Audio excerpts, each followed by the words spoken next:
Period table में left और right का बेसिक रूल भूल गए। एनटीए ने 2025 के इस क्वेश्चन में सिर्फ एक वर्ड चेंज करके हजारों बच्चों का -1 करवा दिया। देखो ये classic oxide trap.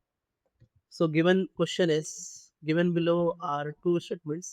Shall- Statement one is uh, element in the extreme left of the periodic table forms acidic oxide.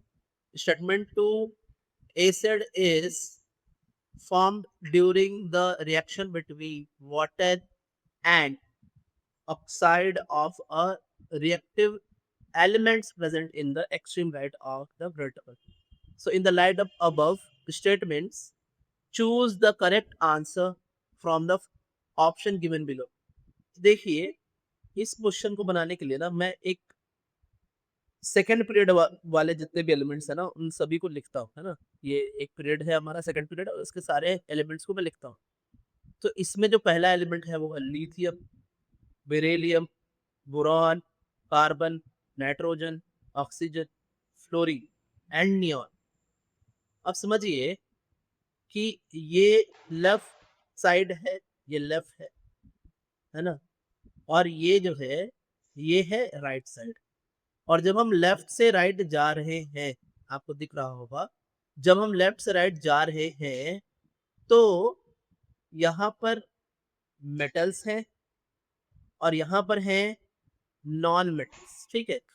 अब आप इस बात को समझें कि जब हम लेफ्ट से राइट जाते हैं, तो मेटल का ट्रांजिशन होता है नॉन मेटल्स में और मेटल्स के जो ऑक्साइड होंगे, उनका नेचर होगा बेसिक और नॉन मेटल के जो ऑक्साइड होंगे, उनका नेचर होगा एसिडिक और ये एसिड फॉर्मिंग ऑक्साइड होते हैं। यही ऑक्साइड क्या होते हैं?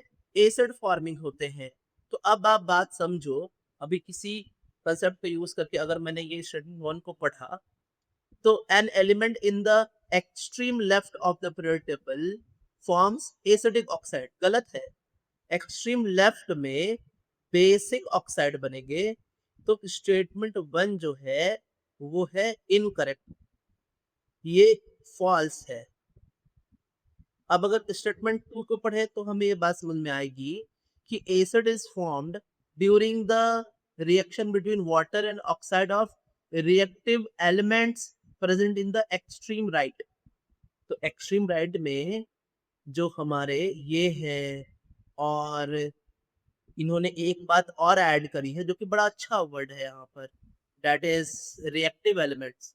अब आप इस बात को समझो कि ये जो नियॉन है ना, नियॉन एक नोबल गैस है और नोबल गैस से रिएक्शन करता ही नहीं है। तो एक्सट्रीम रिएक्टिव ये सब है, ये सब है। तो जितने भी नॉन मेटल्स हैं और एक्सट्रीम रिएक्टिव है उनके ऑक्साइड एसिड बनाएंगे ही और इसीलिए स्टेटमेंट 2 ट्रू है। तो हमारा आंसर होगा statement 1 false and statement 2 is true और ये है answer D. Final answer is D. So students, stay tuned.